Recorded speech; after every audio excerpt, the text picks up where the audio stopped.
Hey all, it's Mr. Allen back again with another video. Welcome to the channel, and any support you would show to the channel or the video today would be much appreciated. With that, let's jump right into it. Today we're going to be talking about Final Fantasy 16.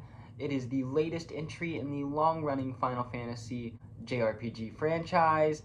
It is possibly one of the biggest RPG franchises in existence. It's massive. It's 16 entries long, not including the massive amount of side games that the Final Fantasy franchise has inside content. I would recommend the Final Fantasy franchise overall. There's so many places you could start, whether it's early games, late games, there's so many places you could start. That could do a whole video just talking about that. But if you're looking for just a rough cut opinion on what I think about Final Fantasy 16, the latest entry, here you go. I think it's a great game overall. It's kind of a flawed masterpiece. It has a lot of great things going for it, whether it's the smooth gameplay, the great music, the really great visuals at times, giant spectacle, movie-like boss fights. These things are really strong at times, and then some things here and there also really fall short, whether it's the side quests for the most part, certain background visuals like side NPCs and whatnot, and certain story decisions that didn't sit well with me personally, even though it's definitely more of a subjective thing when it comes to that, in my opinion.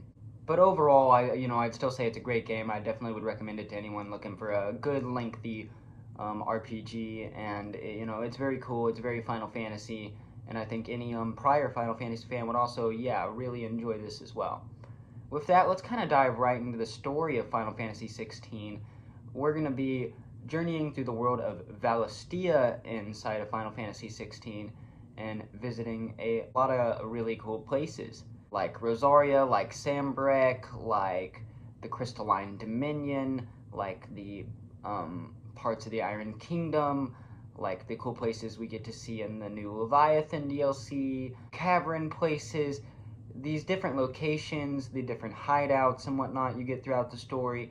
It's all very cool. There's plenty of stuff to discover and to find, and plenty of tiny little stories here and there to enjoy throughout the world of Valistia, and plenty of unique environments. And they're all kind of segmented into these large open areas. Let's briefly discuss how magic works in the world of Final Fantasy 16, because it works a bit different than in a lot of other Final Fantasies. Magic, it does exist, but it is not plentiful. It is a scarce resource.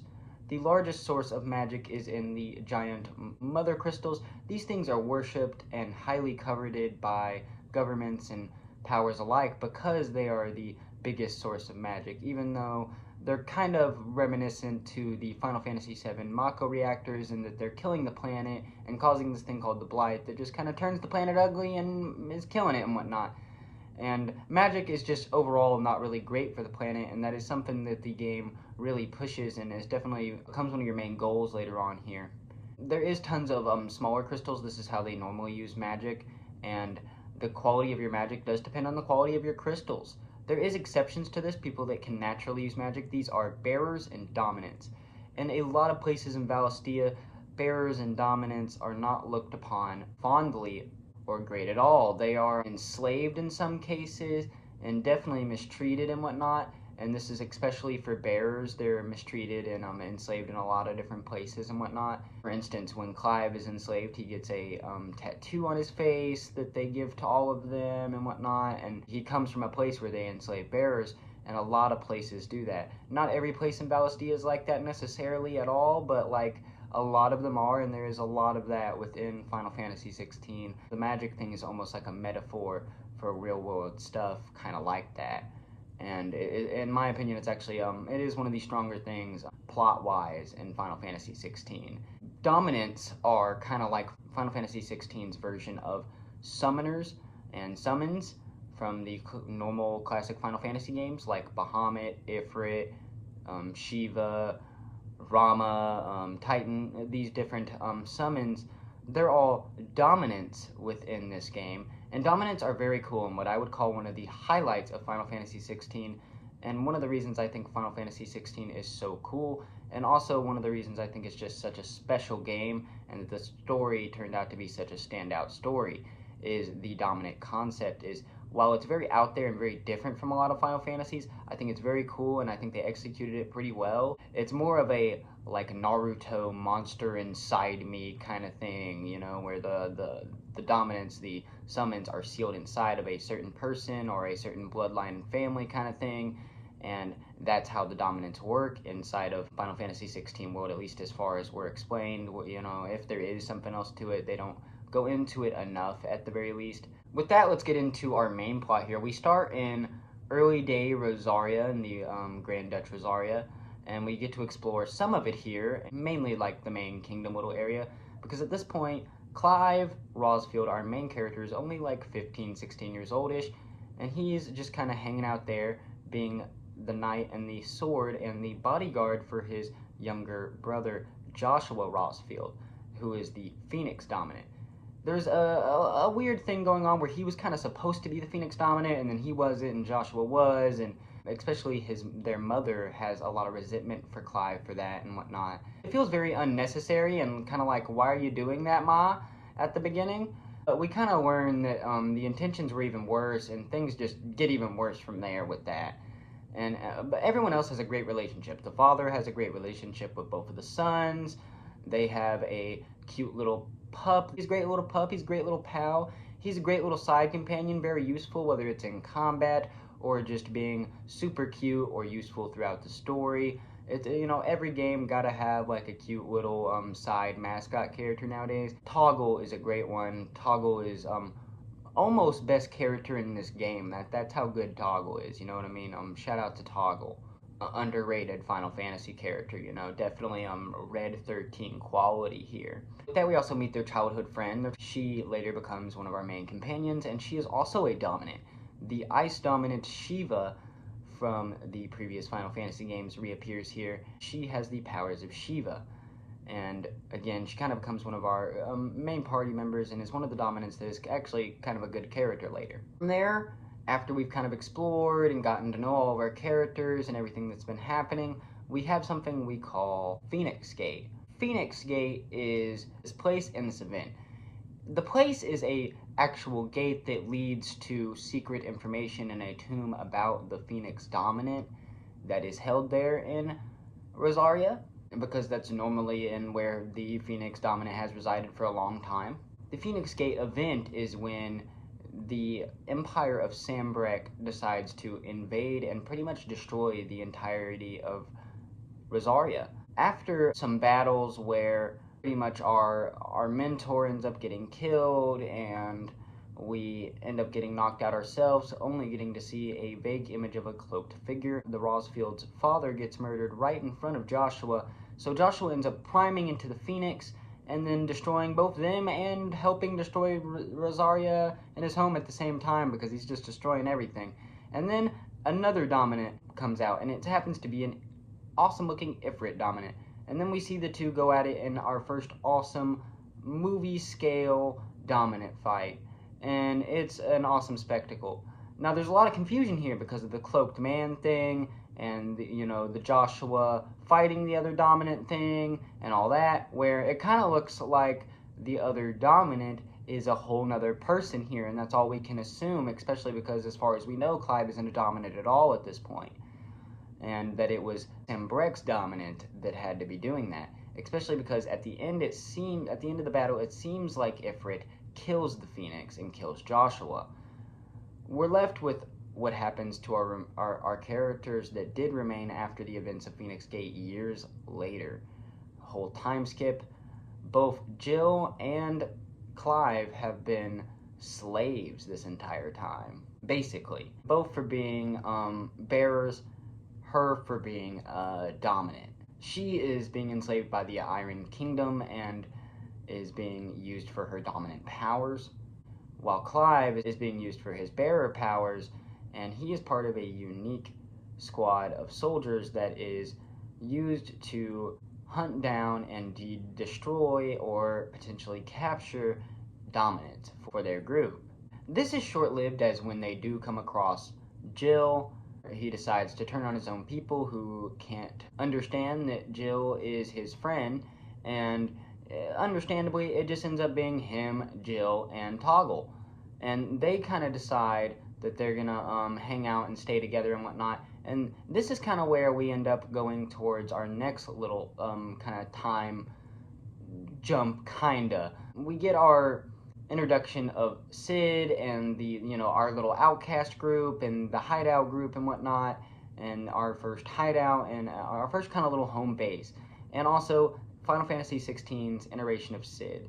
Sid's iteration here is awesome. He is also a dominant, which is really cool, and I think just kind of helps improve his character here. He is the Rama Lightning dominant, and he's just awesome. His powers are awesome, and overall, I think they did a great job on Sid, and he was a great character. His daughter too, Mid, which interesting name choice, but she's also a pretty good character and really awesome, and overall just great calls on Sid for Final Fantasy 16. He is also the leader of our little group at first, and that's super cool. And we get to see all these characters start to grow together, all that, and now we're going to start to formulate our main idea, which is kind of given to us by Sid, which our main idea, our main goal in the game is to destroy the Mother Crystals, end magic, save the world from the Blight, basically. To put it basic. So we start going from Mother Crystal and area to area to destroy all the Mother Crystals, and that's kind of our goal. And just kind of stopping whatever bad we can in between, and a million different side quests here if you want to do that. But if not, you're just going to be destroying these crystals and whatnot, and every now and again engaging in a very nice boss battle or two. The first one we get introduced to is Benedicta and Garuda and that boss fight and whatnot. After we figure out that Clive himself is in fact a dominant and also can summon the Ifrit dominant, and things start to look a little sus where we're kind of like, no way Clive was Ifrit at Phoenix Gate, right? Right? There has to be two Ifrits, right? That's what everyone, at least me personally, that's what I was not only hoping, but that's what I was thinking. I was like, no way it was Clive. And also, we quickly learn here with the death of Benedicta and Garuda, which did a lot of things, we also learned that he had the ability to consume and get the abilities of other dominants, gaining the abilities of Garuda and gaining some pretty awesome wind abilities in combat. But with this, he angered a lot of people, because a lot of people were important to Benedicta, and a lot of people cared about Benedicta a lot. Maybe some more than she cared about them, it really depends. But Titan especially was the one that really could not let this go, where we also had established that she had a relationship with Odin's dominant and our main bad guy, Ultima. There's a whole prophecy going back in the background, and basically the more of these crazy dominant powers that he gets, the better dash the worse. It really depends how you look at it. It ends up being for the worse, in my opinion, for our main bad guy, Ultima. From his point of view, not exactly. So from there, we end up fighting the Titan Dominant, which is just this crazy, awesome spectacle of a battle where, honestly, it's definitely one of the highlights of the game, this battle is. It's just a giant spectacle getting to see Ifrit fight with Titan, especially that scene where they're just falling and fighting. That's an insane scene. There's no forgetting that scene. Even though I played that scene quite a while back, it's still sticking with me, just like the death of Garuda and some of these certain moments I'm mentioning here. Right around this time, we get the reveal and then the re-reveal that Joshua Rossfield is still alive, which is weird at first, but cool. If Joshua is going to die, it only makes sense to bring Joshua back if we're going to kill Clive. So everyone, immediately I'm thinking they're going to kill Clive. Something's got to change. How is Joshua alive? Also, that fake death was pretty convincing, Square Enix. Like, I don't know about y'all, but I thought Joshua was gone. I guess he is like a healing phoenix bird spirit guy dominant, but like, I didn't expect it by any means. But he comes back, and it turns out he's been hanging out with this group of people that are kind of like other groups of people. A lot of dominants have these. It's just a little group of people that kind of vaguely worship them, and they just kind of praise and love the Phoenix Dominant. It's like a little group that he's been with that kind of have much value and value protecting the Phoenix Dominant. We even get to meet a few members of the group here and there. From there, we also have to discuss the unfortunate and the terrible death of Sid. Sid's death is probably undoubtedly the most emotional and almost the most unexpected part of this whole game. He was definitely one of the highlights towards the first half of the game, as where the game, for the section where he really isn't in it, almost feels empty to an extent at some points, just because his presence is missed, not only by the characters that are there on screen, but also supposed to be missed by the player. He is a good character, at least I kind of really felt that, and I think they really nailed that, and I know that's what they were going for. But also, R.I.P. Sid. It was a great character, a very sad character death. He just kind of got wrapped up into the Benedicta Titan stuff too much because he was Benedicta's ex, and I ain't necessarily blaming him, I guess, I mean, he ain't the only one in the story, I guess, that liked her, but at the same time, like, maybe we should have made different decisions. He went out in like a really crazy, really noble kind of way. Just there is always going to be a part of me that just is going to wish that didn't happen necessarily. But moving on, Clive, who kind of takes over the little group and outcast group and hideout group that we hang out with inside of 16. He kind of takes it over, and as a respect thing to our boy Sid that has recently passed, he dons a code name, at least when he needs a code name, which he does end up needing it a few times here and there. He ends up taking on the name Sid as his code name, which I think is really cool, and a nice little homage to his character that shows up, that he would even want to go by his name. It shows that he was almost like a mentor of sorts or something like that. So now that we've established all of this, the reuniting of Joshua and Clive, the reuniting of Jill and Clive, and Joshua and Jill, and Toggle and all of them, and just all of them reuniting, and then meeting Sid, and then Sid passing away, and Clive kind of taking over his group, everything that happened with our other bad guy dominance up to this point. Now we kind of head into some more of the in-game kind of stuff where we get to go to Sambrek and kind of resolve some past issues, because we get to figure out what happened to Joshua and Clive's mother. Joshua and Clive's mother turns out to be behind the attacks. We already kind of knew this, and we already kind of knew she was leaving their father for the leader of Sambrek and planned to have children with him and efforts to hopefully make a new dominant. It turns out that they did do this, and Joshua and Clive now have a little brother. She seems extremely shocked to see Joshua alive, and Clive as well to an extent, even though she kind of knew he was alive. She also was extremely surprised at the power that Clive had unlocked and his dominant powers. The first thing is the child, after getting kind of hyped that they had a younger brother and that might be a thing, turned out it's not that. It's Ultima. It's more of the master plan going on, more of this prophecy of Ultima kind of stuff. This was featured, by the way, Ultima was featured in a previous Final Fantasy game a long time ago. At least similar concepts and the name and stuff were mentioned, even though I personally like the in-game design of the original Ultima a lot more. Overall, it's very similar in concept and whatnot. It's just, it is very different in a lot of ways, but I felt the need to mention it. It turns out to be Ultima, and the child killed the father after revealing that the child wasn't really the child, it was Ultima. And then she killed herself after not being able to handle the death of her new husband, her new child, and the return of her old children after what she did. Crazy little storyline there, crazy little set of events. Definitely wanted to outline that properly for y'all.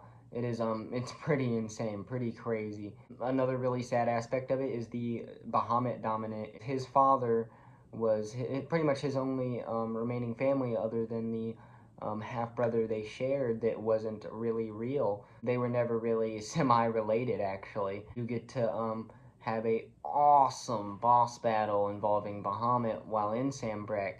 He does in fact get to live, and he actually kind of converts over to the good side and ends up helping our party after the events in Sambrek and after the events of his father dying and whatnot, because at the time of his father's death he was kind of having issues with his people anyway. We also get to see a lot of background information around him around this point, where we learn about his boyfriend and kind of his life and people of Sambrek that involve around him, you know what I mean? And kind of what he does and what he's about and his morals and whatnot. Then we get to kind of go face off against the last last or second to last major mother crystal, we're going to be fighting the Odin dominant. The Odin dominant ends up to be pretty much just a whole puppet for Ultima, and pretty much has been this whole time. But basically, Ultima has been pulling the strings from the very beginning, and there's this weird prophecy going on where he created the world and he didn't like the way it ended up, so he wants to recreate the world basically. And Clive, with his weird dominant abilities, is the way to do that.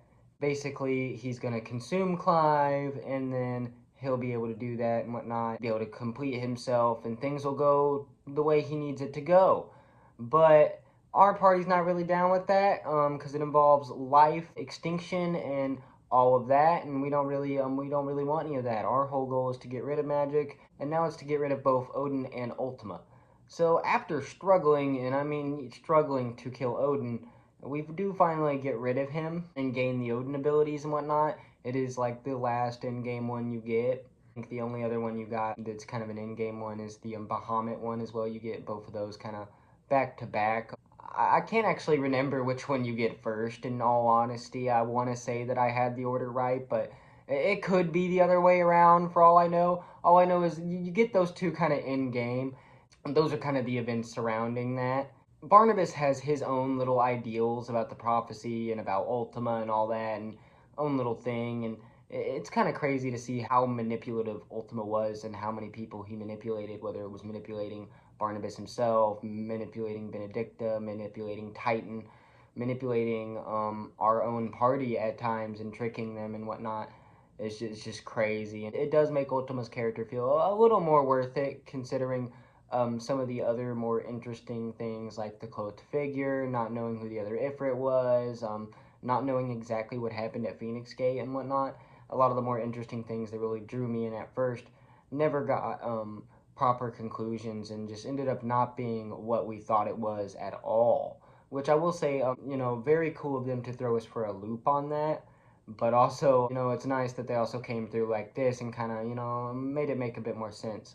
From here we go to do our final battle with Ultima and wrap up the game. With destroying our final mother crystals, wrapping up the game, destroying Ultima, and then discussing the ending. I kind of want to discuss the DLCs a little bit because they kind of happen during the main story. So before we kind of wrap it up, because I don't really think it changes the ending of the main story either way, no matter what happens, even though in the second DLC you do gain a whole new dominant that you didn't have. It doesn't really change anything other than there might be a new potential dominant still alive after the events of Final Fantasy 16, and that is Leviathan. In the first DLC, you kind of go more in depth in these people that are kind of, you know, it's kind of, the information's kind of spickled and speckled throughout Final Fantasy 16 about the Fallen. This advanced society, kind of similar to how people talk about Egypt inside of modern day society, like Egypt and Greek, where they were very technologically advanced and were able to do a lot of things and whatnot. Basically, these people had Magitech. This race called the Fallen had Magitech and had more advanced technology than our current world. And it gives you an idea of what could have been on this planet before the humans and before the magic, before the crystals, before all of that. And also, it's the only good taste of Magitech or something a little more sci-fi fantasy in Final Fantasy 16. And I do think they have a really interesting, really cool little take on the Magitech here. So that's kind of the coolest part of that DLC. And all the information you do get to learn about the Fallen and them kind of expanding upon that is really cool thing for them to expand upon. But it does end up really feeling like something they just should have had in the main game, even though it is really cool.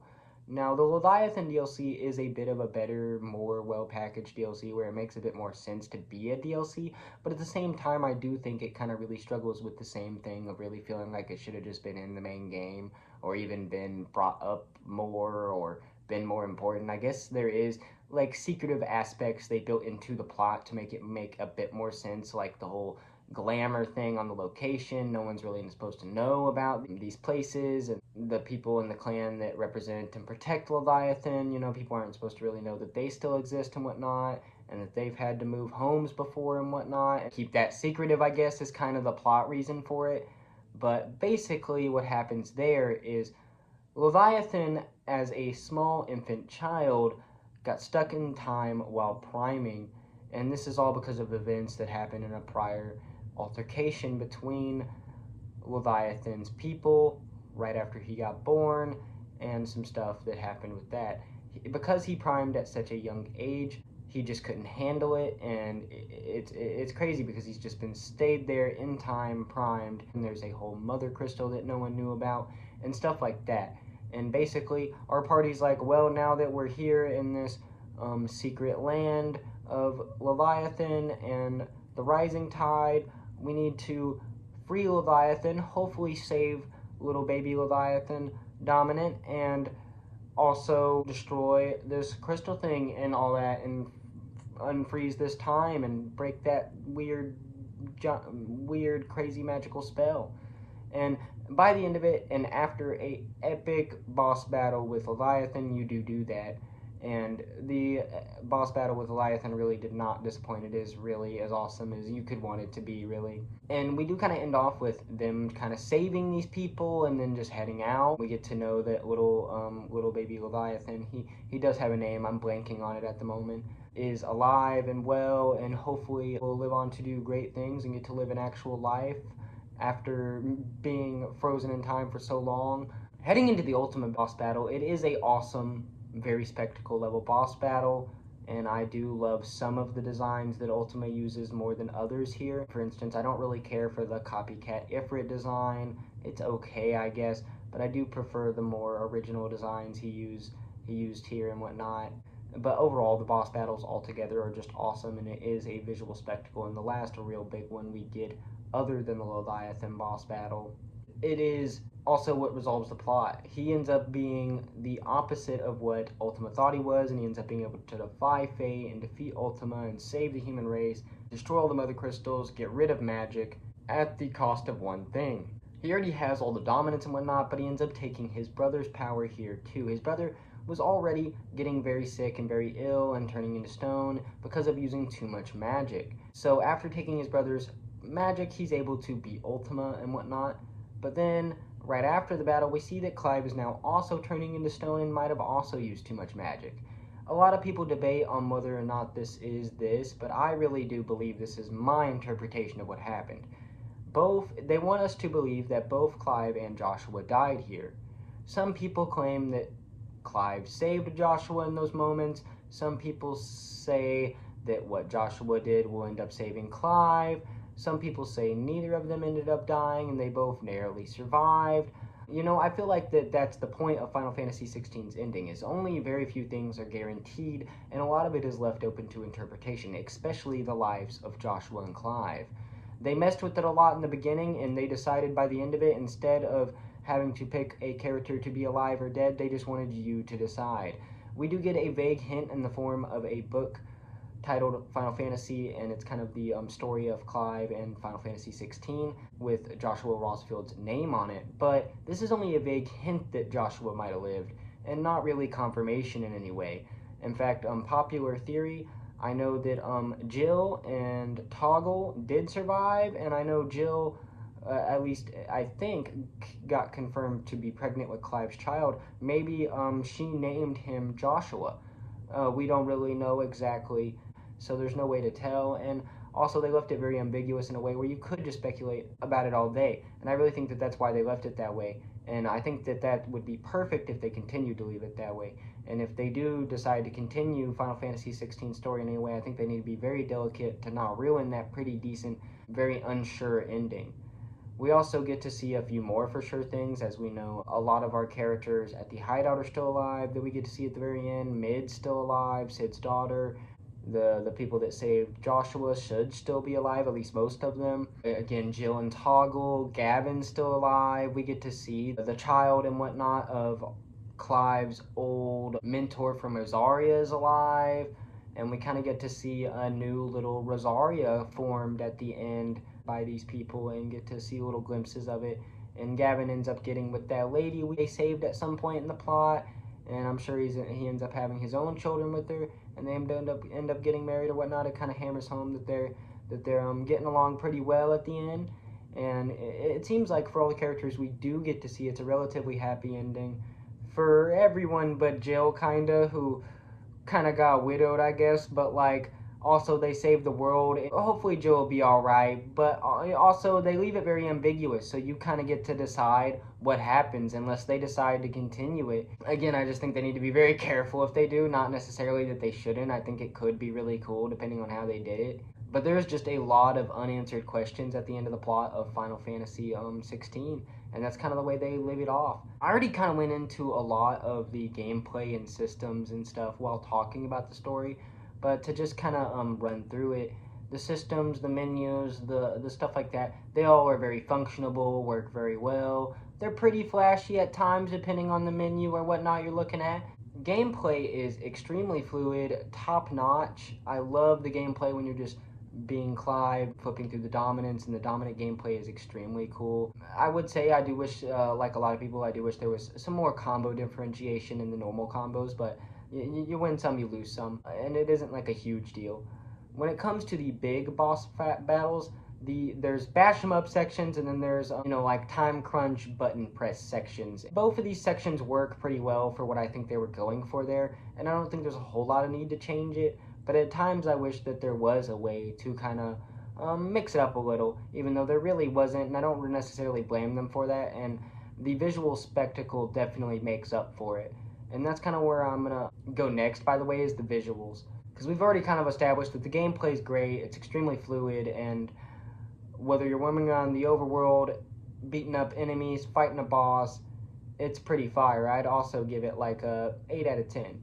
When it comes to the visuals, I give it like an 8 out of 10 as well. It's pretty stunning. Monsters, main characters, some set pieces, all the dominance, all these things look amazing in Final Fantasy 16. Really where they struggle visuals is some backdrops, some background animations, some background NPC designs and whatnot are just very lackluster, very boring, and they're almost so boring and like lackluster that they stick out kinda, and that's how you know it's kind of off. But at the same time, those are all kind of minor inconveniences in the grand scheme of things, but there are things worth mentioning. And there is kind of another area or two where the visuals are tough, like the area where it's purple for like ever. It gets hard to look at all that purple after a little while if you get stuck there for a little while. It's tough. So there is lots of little things like that. There's also a side quest problem here. While the main quest is awesome here for the most part, the side quests are very hit or miss. There's a handful of good ones, a handful of really bad ones, and then a handful of kind of ones. There is a really nice hunt board similar to Final Fantasy 15 and whatnot. Most of those little battles and bosses are just awesome, and I definitely do suggest doing those when you unlock that. You can access it, I'm pretty sure, from the hideout, if I'm correct.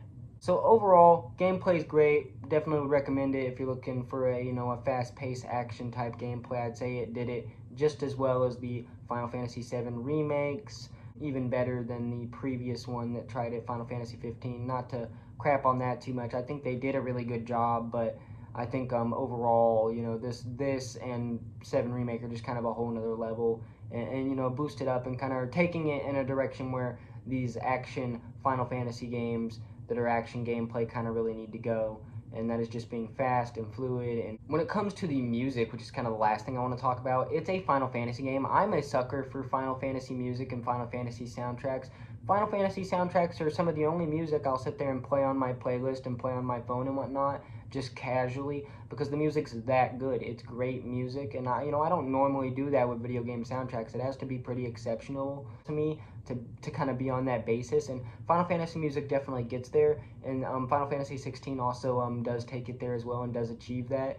It has some awesome tracks, great composers and musicians on these pieces, and I just think overall it is a great soundtrack. It does have a few that I'm not crazy about here and there, just a few, but overall pretty much just bangers here. And I think anybody that has pretty good music sense will think that this is some pretty decent music.